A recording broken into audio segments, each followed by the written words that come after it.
ನಮಸ್ಕಾರ, ನಾನು ನಿಮ್ಮ ಕನ್ನಡಿಗ ಬರ್ಮು. ಈ ಒಂದು ಕರ್ನಾಟಕ ಅಲರ್ಟ್ ನ್ಯೂಸ್ ಯೂಟ್ಯೂಬ್ ಚಾನಲ್ಗೆ ಆತ್ಮೀಯವಾದ ಸ್ವಾಗತ. ಆಲ್ರೆಡಿ ನಿಮಗೆಲ್ಲ ವಿಷಯ ಗೊತ್ತಿರುವಂಗಾಗಿ ಈಗ ಏನು ಮ್ಯೂಸಿಕ್ ಮೇಲರ್ ಅವ್ರ ಮೇಲೆ ಪೋಕ್ಸೋ ಕೇಸ್ ಆಗಿತ್ತು. ಅವ್ನ ಕೇಸ್ ಮೇಲೆ FIR ಆಗಿತ್ತು. FIR ಆದಮೇಲೆ ಅವ್ರನ್ನ 24 ಗಂಟೆ ಒಳಗಡೆ ಅವ್ರನ್ನ ಹಿಡ್ಕೊಂಡು ಅವ್ರ ಮೆಡಿಕಲ್ ಚೆಕಪ್ ಮಾಡಿಸಿ ಆಮೇಲೆ ಕೋರ್ಟಿಗೆ ಸಬ್ಮಿಟ್ ಮಾಡಬೇಕಾಗಿತ್ತು. ಅದೆಲ್ಲನೂ ಮುಗೀತು. ಇವಾಗ ಆಲ್ರೆಡಿ ನಿನ್ನೆ ಎಲ್ಲ ಇದು ಮೆಡಿಕಲ್ ಚೆಕಪ್ ಮಾಡಿರಂತಂದು ವಿಡಿಯೋ ಮಾಡಿದ್ದೆ. ಹಾಗಂತ ಏನು ಪದೇ ಪದೇ ಒಂದು ಇಟ್ಕೊಂಡು ವಿಡಿಯೋ ಮಾಡಿ ವ್ಯೂಸ್ ತೊಗೊಳಕ್ತಾನಂತ ತಿಳ್ಕೊಳಕ್ ಹೋಗ್ಬೇಡ್ರಿ. ಯಾಕಂದ್ರೆ ಇರೋ ಸತ್ಯನ ನಾನು ಹೇಳಕತ್ತೀನಿ. ಇವತ್ತು ನಾನು ಈ ವಿಡಿಯೋ ಮಾಡಬಾರ್ದಾಗಿತ್ತು, ಬಟ್ ಜನ ತಿಳ್ಕೊಳ್ಳುವಂಥ ರೀತಿ ಒಂದು ವಿಷಯ ಜಾಸ್ತಿ ಓಡಾಡ್ತಾ ಇದೆ. ಅದಕ್ಕೋಸ್ಕರ ಅದನ್ನು ಕ್ಲಾರಿಟಿ ಕೊಡಬೇಕು ಅನ್ನುವಂಥ ಒಂದು ಉದ್ದೇಶ ಬಿಟ್ಕೊಂಡು ಈ ಒಂದು ವಿಡಿಯೋ ಮಾಡಕತ್ತೀನಿ. ಆ ಉದ್ದೇಶ ಏನು ಅಂತ ಅನ್ನೋದನ್ನ ಎಲ್ಲವನ್ನು ಸವಿಸ್ತಾರವಾಗಿ ಹೇಳ್ತಾ ಹೋಗ್ತೀನಿ. ನೀವೇನಾದರೂ ಹೊಸಬರು ನಮ್ಮ ಚಾನಲ್ಗೆ ಭೇಟಿ ಕೊಟ್ಟಿದ್ರೆ ದಯವಿಟ್ಟು ಸಬ್ಸ್ಕ್ರೈಬ್ ಮಾಡಿಕೊಡ್ರಿ, ಹಾಗೆ ಬೆಲ್ ಐಕನ್ನ ಕ್ಲಿಕ್ ಮಾಡಿಕೊಡ್ರಿ ಅಂತ ಕೇಳ್ಕೊಳ್ತೀನಿ.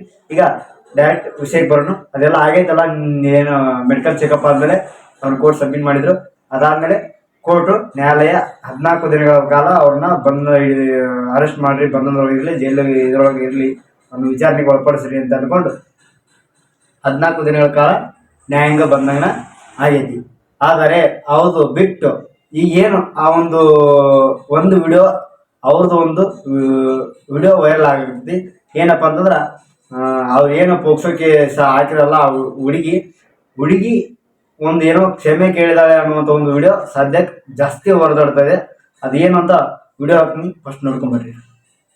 ನಾನು ಸಾಗಿ ಡ್ಯಾನ್ಸರ್ ರೀ. ನಾನು ಮೀರಾ ಅಣ್ಣಾಗು, ಲತಾಕ್ ಅವರು, ಶ್ರಾವಣಿನು ಮತ್ತು ಮ್ಯೂಸಿಕ್ ಮೈಳಾರಿ ಅಣ್ಣಾಗು ಏನೇನೋ ಅವ್ರ ಬಗ್ಗೆ ಮಾತಾಡೇನಿ. ರುಕ್ಕು ಸಿಂಗರ್ ಅಂತ ಗೋಕಾಕ್ ಅವ್ರ ಬಗ್ಗೆ ಏನೇನು ಮಾತಾಡೇನಿ. ಅದು ನಾನಾಗಿ ಅವ್ರ ಹೆಸರು ಕೆಡಿಸೋ ಸಂಬಂಧ ಮಾತಾಡೀನಿ, ನನ್ನ ಹೆಸರು ಮಾಡೋ ಸಂಬಂಧ ಮಾತಾಡೀನಿ. ನಂದು ತಪ್ಪಾಗಿದ್ರಿ, ನಿಮಗೆ ಏನಾರ ನಾ ಅಂದಿದ್ರೆ ನನ್ನ ಕಡೆ ಸಾರಿ. ನೋಡಿದ್ರಲ್ಲ ಆ ವಿಡಿಯೋ. ಇವಾಗ ಆ ವಿಡಿಯೋ ಯಾಕೆ ಜಾಸ್ತಿ ಹರಡಾಗತೈತಿ ಮತ್ತು ಇದರ ಹಿಂದಿನ ಇತಿಹಾಸ ಅಂತಂದ್ರೆ ಏನು ದೊಡ್ಡದಿದಲ್ಲ, ಇದರ ಹಿಂದೆ ಇರುವಂಥದ್ದು ಏನು ವಿಚಾರಣೆ ಅನ್ನೋದನ್ನ ನಾನು ನಿಮ್ಮದ ಸವಿಸ್ತಾರವಾಗಿ ಹೇಳ್ತಾ ಹೋಗ್ತೀನಿ. ವಿಷಯ ಏನಪ್ಪಾ ಅಂತಂದ್ರೆ, ನನಗನ್ಸಿದ ಮಟ್ಟಿಗೆ ಇದರಲ್ಲಿ 100ಕ್ಕೆ 60% ಸತ್ಯ ಐತಿ. ಅದಕ್ಕೆ ಇದನ್ನ ಹೇಳ್ತೀನಿ.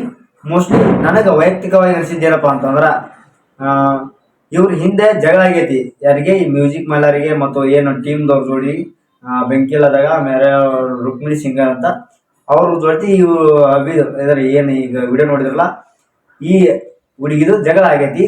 ಜಗಳ ಆದಂಥ ಸಂದರ್ಭದೊಳಗ ಇವರು ಮೊನ್ನೆ ಕಾರ್ಯಕ್ರಮದೊಳಗೆ ಹೋದಾಗ ಇವ್ರು 3 ಜನ ಸಿಕ್ಕಾಳ. ಆ ಹುಡುಗಿ ಅವ್ರ 3 ಜನರ ಕೈ ಸಿಕ್ಕಾಳ. ಅಂದ್ರೆ ಡ್ಯಾನ್ಸಿಗೆ ಕರ್ಸಿದ್ರಲ್ಲ ಪ್ರೋಗ್ರಾಮ್ಕ, ಏನದೆ ಬೆಳಗಾವಿ ಜಿಲ್ಲೆಯ ಚಿಕ್ಕೋಡಿ ಇದ್ರೊಳಗೆ ಜಾಗನೂರು ಹನುಮಂತ ದೇವ್ರು ಹೋಗ್ಲಿ ಕಾರ್ಯಕ್ರಮಕ್ಕೆ ಆರ್ಕೆಸ್ಟ್ರಾ ಇದ್ದಾಗ ಆ ಆರ್ಕೆಸ್ಟ್ರಾ ಕಾರ್ಯಕ್ರಮಕ್ಕೆ ಇವಿ ಡ್ಯಾನ್ಸ್ ಮಾಡಿಕ್ಕೆ ಕರ್ಸ್ಯಾರ. ಅದಾದ್ಮೇಲೆ ಕರ್ಸಿ ಅವಳ ಜೊತೆ ಜಗಳ ಮಾಡ್ಯಾರ. ಇವ್ರಲ್ಲ ಉಸಿರು ಕೊಡಿ ಹಿಂಗ ಇವ್ರು ಮುಚ್ಚಿತವಾಗಿ ಏನೋ ತಾನು ಬೆಳೆಯೋದಕ್ಕೋಸ್ಕರ ಅವ್ರದ್ದೊಂದು ಏನೋ ಈಗ ಅವ್ರ ಬಗ್ಗೆ ಏನೋ ಕೆಟ್ಟದಾಗಿ ಮಾತಾಡ್ಯಾರಂತ.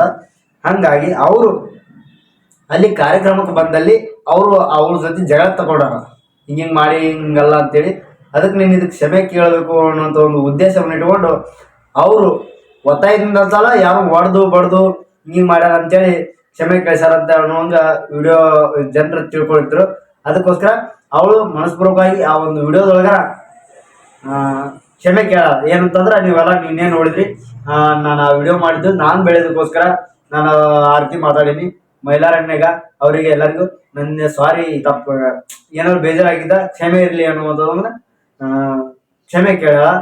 ಆ ರೀತಿ ಒಂದು ಇದ್ರೊಳಗೆ ಈ ವಿಡಿಯೋ ಜಾಸ್ತಿ ಆಗ್ತೈತಿ. ಯಾವುದೇ ರೀತಿಯಾಗಿ ಮತ್ತೆ ನೀವೇನ ಅನ್ಕೊಂಡಿರ್ಬೋದು, ಏನಪ್ಪಾ ಅಂತಂದ್ರೆ ಆಲ್ರೆಡಿ ಕೇಸ್ ಹಾಕ್ಯಾಳ, ಅದಾದ್ಮೇಲೆ ಏನಾರ ಸತ್ಯ ಒಪ್ಕೊಂಡ್ಬಿಟ್ಲೇನೋ ಇವಳು, ಆಮೇಲೆ ಈಗ ಅವನ ಮೇಲೆ ಆರೋಪ ಮಾಡಿದಾರೆ, ಅದು ಆರೋಪ ಸುಳ್ಳ ಅಂತೇಳಿ ತಿಳ್ಕೊಳಕ್ ಹೋಗ್ಬೇಡ್ರಿ. ಇನ್ನ ಕಾನೂನು ಒಳಗೈತಿ ಈ ಕೇಸು. ಆದ್ರೆ ಈ ಕೇಸ್ ಬಿಟ್ಟು ಇದು ಮುಂಚಿತವಾಗಿ ನಡೆದಿರುವಂತ ಘಟನೆ. ಯಾಕಂದ್ರೆ ಈ ಮುಂಚಿತವಾಗಿ ಅವ್ರವ್ರ ಜಗಳ ಆಗಿರುತ್ತೆ. ಆ ಸಮಯದೊಳಗೆ ಅಂದಿದ್ದು ನಾನು ತಪ್ಪಾಗೈತಿ ಅನ್ನುವಂಥ ಒಂದು ರೀತಿಯೊಳಗೆ ಆ ಕ್ಷಮೆ ಕೇಳ. ಅದರ ಒಂದು ರೀತಿಯೊಳಗೆ ಈ ವಿಡಿಯೋ ಜಾಸ್ತಿ ಹೊರಗೆ ಹರಿದಾಡಕತ್ತೈತಿ. ಅದಕ್ಕೋಸ್ಕರ ಯಾರು ಇನ್ನು ಕ್ಷಮೆನೂ ಕೇಳಿಲ್ಲ, ಆಮೇಲೆ ಕೇಸನ್ನು ಹೊರಗಡೆ ತಗೊಂಡಿಲ್ಲ. ಬಟ್ ವಿಚಾರಣೆ ಒಳಗ ಇನ್ನ 14 ದಿನಗಳ ಕಾಲ ನ್ಯಾಯಾಂಗ ಬಂಧನ ಇರೋದ್ರಿಂದ ಮ್ಯೂಸಿಕ್ ಮೇಲರ್ ಅವ್ರನ್ನ ಅರೆಸ್ಟ್ ಮಾಡಿದ, ಜೈಲೊಳಗೆ ಹಾಕ್ಯಾರ. ಅದಕ್ಕೆ ವಿಚಾರಣೆ ನಡೆಸೋಕೆ ಶುರು ಮಾಡ್ಯಾರ. ಅದೇ ರೀತಿ ಒಳಗ ಈ ವಿಡಿಯೋ ಈಗ ಜಾಸ್ತಿ ಈ ಒಂದು ಹುಡುಗಿ ವಿಡಿಯೋ ಕ್ಷಮೆ ಕೇಳಲ್ಲ ಅಂತ ಅನ್ಕೊಂಡು ಹೊರಗಡೆ ಜಾಸ್ತಿ ಸುದ್ದಿ ಹರಡ್ತಾ ಇದೆ. ಅದು ಯಾವುದು ಎಲ್ಲ ಸುಳ್ಳು, ಸತ್ಯವಾಗ್ಲೂ ಹೇಳ್ತೀನಿ, ಎಲ್ಲ ಸುಳ್ಳು. ಅದು ಹಿಂದೆ ಇವು ಕೇಸ್ ನಡೆಯುವಂಥ ಸಂದರ್ಭಕ್ಕಿಂತ ಮುಂಚಿತವಾಗಿ ಈ ವಿಡಿಯೋ ಮುಂಚಿತವಾಗಿ ಅವ್ರು ವಿಡಿಯೋ ಮಾಡಿದ್ದರು. ಈಗೇನು ಕೇಸ್ ಆದ್ಮೇಲೆ ಮಾಡಿರುವಂಥ ವಿಡಿಯೋ ಅಲ್ವೇ ಅಲ್ಲ, ಅದು ಮುಂಚಿತವಾಗಿ ಮಾಡಿರುವಂಥ ವಿಡಿಯೋ. ಅದಕ್ಕೋಸ್ಕರ ಈ ಒಂದು ಕ್ಲಾರಿಟಿನ ಕೊಡಬೇಕು ಅನ್ನೋಂಥ ಒಂದು ಉದ್ದೇಶ ಇಟ್ಕೊಂಡು ಈ ಒಂದು ವಿಡಿಯೋ ಮಾಡೀನಿ. ಅದು ಆದಮೇಲೆ ಇದ್ರಲ್ಲಿ ಏನು ಈ ಕೇಸು ಇದ್ರ ಬಗ್ಗೆ ಎಲ್ಲ ಸವಿಸ್ತಾರವಾಗಿ ಮತ್ತೆ ಒಂದು ಬಾಗಲಕೋಟೆ ಜಿಲ್ಲೆಯ ಮಾಲಿಂಗಪುರ ಪೊಲೀಸ್ ಠಾಣೆಯ SP ಅವರು ಸಿದ್ಧಾರ್ಥ್ ಗೋಯಲ್ ಅವರು ಇದರದೊಂದೆಲ್ಲ ಸವಿಸ್ತಾರವಾಗಿ ಇದೊಂದು ವಿಡಿಯೋ ಮಾಡಿ, ಆಮೇಲೆ ನ್ಯೂಸ್ ರಿಪೋರ್ಟರ್ಗಳೆಲ್ಲ ಹೋಗಿ ಅಲ್ಲಿ ಅವ್ರನ್ನ ಕೇಳಿದಾಗ ಅವ್ರು ಏನು ಅಂತ ಇದು ವಿಚಾರಣೆ ಯಾವಾಗ ಆಗೈತಿ ಏನು ಅನ್ನೋದನ್ನ ಎಲ್ಲವನ್ನು ಇದ್ರೊಳಗೆ ಹೇಳ್ಯಾರ. ಈಗ ಮುಂದೊಂದು ವಿಡಿಯೋ ಹಾಕ್ತೀನಿ, ಆ ಒಂದು ವಿಡಿಯೋನ ಸಂಪೂರ್ಣವಾಗಿ ನೋಡ್ಕೊಡ್ರಿ. ಯಾಕಂದ್ರೆ ಕೆಲವೊಂದು ಜನರು ಅಂತಿರ್ತಾರ ಇದು ಏನಾಯ್ತು, ಸತ್ಯ ಐತೋ ಸುಳ್ಳು ಐತೋ ಏನು ಅಂತ ಅಂತಿರ್ತಾರ. ಅದಕ್ಕೋಸ್ಕರ ಕಂಪ್ಲೇಂಟ್ ಆಗಿದೆಯಲ್ಲ, ಆ ಕಂಪ್ಲೇಂಟ್ ಮಾಡ್ಕೊಂಡಂಥ ವ್ಯಕ್ತಿಗಳ ಪೊಲೀಸರೇ ಹೇಳಿದಾಗ ನಿಮ್ಗೆ ಕನ್ಫರ್ಮ್ ಅನಿಸುತ್ತೆ. ಹಂಗಾಗಿ ಈಗ ನಾವು ಒಂದು ವಿಡಿಯೋ ಹಾಕ್ತೀನಿ, ನೋಡ್ಕೊಂಬರ್ರಿ. ಅದೇ ರೀತಿಯಾಗಿ ಈ ಏನು ಪದೇ ವಿಡಿಯೋ ಮಾಡಕತ್ತಾನ ಇದ್ರಗೋಸ್ಕರ ವ್ಯೂಸ್ ತೊಗೊಳಕತ್ತಾನ ಅಂತ ನೀವು ಹೇಳ್ರ ಅನ್ಕೊಂಡಿದ್ರ ಅದು ನಿಮ್ಮ ತಪ್ಪು ಭ್ರಮೆ. ಒಂದು ವೇಳೆ ಹಂಗೆ ಅನಿಸಿತ್ತು ಅಂತಂದ್ರೆ ಅದನ್ನ ಏನು ಮಾಡೋಕ್ಕಾಗಂಗಿಲ್ಲ. ಅದಕ್ಕೆ ಈಗ ಏನು ಇದು ವಿಚಾರ ನಡೆದೈತಿ ಅನ್ನೋದನ್ನ ಎಲ್ಲ ನಾನು ಇವತ್ತು ಹೇಳಿನಿ. ಇನ್ನು ಮುಂದೆ ನಾನು ವಿಡಿಯೋ ಮಾಡಲೇಬೇಕು ಅಂತ ಅನಿಸಿದ್ರೆ ಇವ್ರ ಬಗ್ಗೆ ಎಲ್ಲ ಸಂಪೂರ್ಣವಾಗಿ ನೆಕ್ಸ್ಟ್ ಏನು ಪೂರಾ ನ್ಯಾಯಾಂಗದೊಳಗೆ ಏನು ಆಗಿರ್ತದೋ ಅದ್ರದ್ದು ಆದಮೇಲೆ ವಿಡಿಯೋ ಮಾಡ್ತೀನಿ. ಈ ರೀತಿ ದಿನ ಒಂದು ಅವ್ರ ಬಗ್ಗೆ ವಿಡಿಯೋ ಮಾಡೋದು ನನಗೂ ಸರಿ ಅನ್ಸಂಗಿಲ್ಲ, ನಿಮಗೂ ನೋಡೋರಿಗೂ ಸರಿ ಅನ್ಸಂಗಿಲ್ಲ.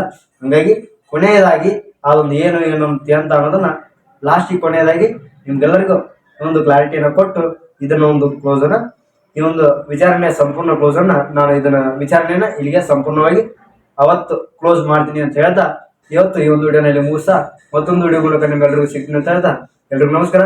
ಜೈ ಕನ್ನಡ, ಜೈ ಕರ್ನಾಟಕ.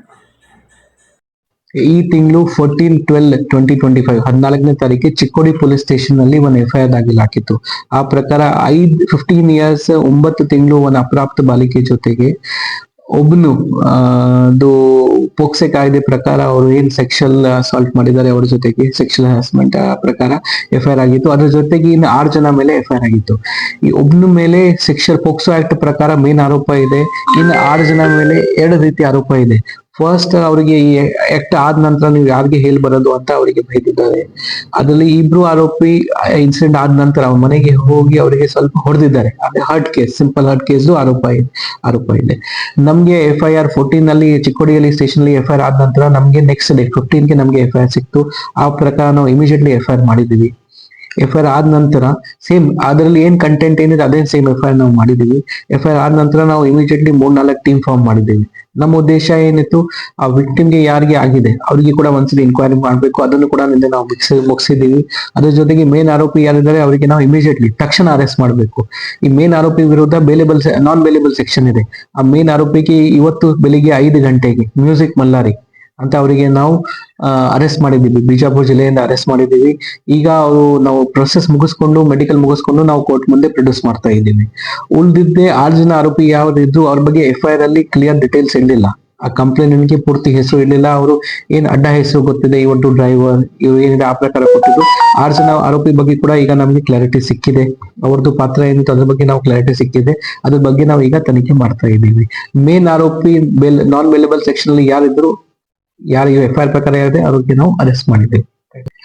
ಒರಿಜಿನಲ್ FIR ಪ್ರಕಾರ ನಮ್ಗೆ0 FIR ಟ್ರಾನ್ಸ್ಫರ್ ಆಗಿದೆ, ಅಂದ್ರೆ ಒಂದು ಪೇಪರ್ ಫಾರ್ಮೆಟ್ ಅಲ್ಲಿ ಟ್ರಾನ್ಸ್ಫರ್ ಆಗಿದೆ. ಅಲ್ಲಿ ಇರೋ ಡೀಟೇಲ್ಸ್ ಪ್ರಕಾರ 24/10 ಗೆ ಇನ್ಸಿಡೆಂಟ್ ಆಗಿತ್ತು. ಜಾಕ್ನೂರ್ ಅಂತ ಒಂದು ಗ್ರಾಮ ಅಲ್ಲಿ ಅವರು ಹೋಗಿ ಒಂದು ಪ್ರೋಗ್ರಾಮ್ ಮಾಡಕ್ಕೆ ಹೋಗಿದ್ರು. ಇವರು ಡಾನ್ಸ್ ಪಾರ್ಟಿಯಲ್ಲಿ ಇರ್ತಾರೆ, ಅವರು ಮ್ಯೂಸಿಷಿಯನ್ ಅಲ್ಲಿ ಇರ್ತಾರೆ. ಬರುವಾಗ ನನ್ಗೆ ಮಾಲಿಂಗ್ಪುರ್ ಬಸ್ ಸ್ಟ್ಯಾಂಡ್ ಹತ್ರ ಬಿಟ್ಬಿಡಿ, ಅಲ್ಲಿಂದ ಗೋಕಾಕಲ್ಲಿ ಅಥವಾ ಬೇರೆ ಕಡೆ ನಂದು ಎಲ್ಲಿ ಮನೆ ಇದೆ ಅಲ್ಲಿ ನಾನು ಹೋಗ್ತೀನಿ. ಈ ನಮ್ಮಲ್ಲಿ ಈ ವಿಕ್ಟಿಮ್ ಮನೆ ಕೂಡ ನಮ್ಮಲ್ಲಿ ಇಲ್ಲ. ಅವರು ಬೇಕಾದ್ರೆ ಬಹುಶಃ ಬೇರೆ ರಿಲೇಟಿವ್ ಮನೆಗೆ ಹೋಗ್ತಾ ಇರಬಹುದು. ಪ್ಲಸ್ ಈ ಇನ್ಸಿಡೆಂಟ್ ಈ ಪಾರ್ಟಿ ಇದು ಇನಿಷಿಯಲ್ ಮೀಟಪ್ ಎಲ್ಲಿ ಆಯ್ತು ಜಾಕ್ನೂರಲ್ಲಿ, ಅದು ಕೂಡ ನಮ್ಮಲ್ಲಿ ಇಲ್ಲ, ಮನೆಯಲ್ಲಿ ಇಲ್ಲ. ನಮ್ಮಲ್ಲಿ ಒಂದು ಮಾಲಿಂಗ್ಪುರ್ ಅಲ್ಲಿ ಕಂಪ್ನಿ ಪ್ರಕಾರ ಒಂದು ಲಾಡ್ಜ್ ಅಲ್ಲಿ ಘಟನೆ ನಡೆದಿದೆ. ಆ ಆಧಾರ ಮೇಲೆ ನಮ್ಗೆ ಅವರು ಟ್ರಾನ್ಸ್ಫರ್ ಮಾಡಿದ್ದಾರೆ. ನಾವು ಇದರ ಮೇಲೆ ನಮ್ಮಲ್ಲಿ ಲೋಕಲ್ ಸ್ಟೇಷನ್ ಅಲ್ಲಿ ಕೂಡ ಕೇಸ್ ರಿಜಿಸ್ಟರ್ ಮಾಡಿದ್ದೇವೆ. ಸ್ಥಳ ಹಾಜರಾಗಿದೆ, ವಚನವಾಗಿದೆ, ಎಲ್ಲ ಆಗಿದೆ, ಲೀಗಲ್ ಪ್ರೊಸೆಸ್ ಎಲ್ಲ ಮಾಡ್ತಾ ಇದ್ದೀವಿ. ನಮ್ಮಲ್ಲಿ ಬೇರೆ ಬೇರೆ ರೀತಿ ಇರುತ್ತೆ. ಲೋಕಲ್ ಮಾಹಿತಿ ನಾವು ಕಲೆಕ್ಟ್ ಮಾಡ್ತೀವಿ, ಅದ್ರ ಜೊತೆಗೆ ಯಾರುತ್ತೆ ಅವ್ರ ಬಗ್ಗೆ ಮಾಹಿತಿ ಕಲೆಕ್ಟ್ ಮಾಡ್ತೀವಿ, ಕಾಲ್ ಡೀಟೇಲ್ ರೆಕಾರ್ಡ್ ಮೇಲೆ ಕಲೆಕ್ಟ್ ಮಾಡ್ತಾ ಇದೀವಿ. ಬಟ್ ನಾವು ಆದಷ್ಟು ತುಂಬಾ ಸೀರಿಯಸ್ ಆಗಿ ತಗೊಂಡಿದ್ದೀವಿ. ಮೊನ್ನೆ ರಾತ್ರಿನೇ ನಮ್ಗೆ ಯಾವಾಗ ಕೇಸ್ ಬಂತು, ಇಮಿಡಿಯೇಟ್ಲಿ FIR ರಿಜಿಸ್ಟರ್ ಮಾಡಿ ಅದೇ ರಾತ್ರಿ ನಾವು ಟೀಮ್ ಡಿಸ್ಪ್ಯಾಚ್ ಮಾಡಿದ್ದೀವಿ. ಇಲ್ಲಿ ನಮ್ಮ ತಿರ್ದಾಲ್ PSI ಶಿವಾನಂದ್ ಅವರು ಈಗ ಮಾಲಿಂಗ್ಪುರ್ ಚಾರ್ಜ್ ಅಲ್ಲಿ ಅವರೇ ಇದ್ದಾರೆ. ಮಾಲಿಂಗ್ಪುರ್ PSI ಈಗ ಬೆಳಗಾಂ ಸೆಕ್ಷನ್ ಬಂದೋಬಸ್ತ್ಗೆ ಹೋಗಿದ್ದಾರೆ. ಅದಕ್ಕೆ ಆ ಹುದ್ದೆಯಲ್ಲಿ ಇವರೇ ಚಾರ್ಜ್ ಅಲ್ಲಿ ಇದ್ದಾರೆ. ಇವರು ತುಂಬಾ ಲೀಡ್ ತಗೊಂಡು, ತುಂಬಾ ಇಂಟ್ರೆಸ್ಟ್ ತಗೊಂಡು ಹಗಲು ರಾತ್ರಿ ಕೆಲಸ ಮಾಡಿ ಇವರು ಹೇಳಿದ್ದಾರೆ ಅವರಿಗೆ. ಅದು ಈಗ ಇನ್ವೆಸ್ಟಿಗೇಷನ್ ಅಲ್ಲಿ ಗೊತ್ತಾಗತ್ತೆ. ನಮ್ಗೆ ಮಧ್ಯ ದಾರಿಯಿಂದ ಅವ್ರ ಕಾರಲ್ಲಿ ಹೋಗುವಾಗ ನಮ್ಗೆ ಸಿಕ್ಕಿದ್ದಾನೆ. ಅದ್ರ ಪ್ರಕಾರ ನಾವು ಅರೆಸ್ಟ್ ಮಾಡಿದ್ದೀವಿ.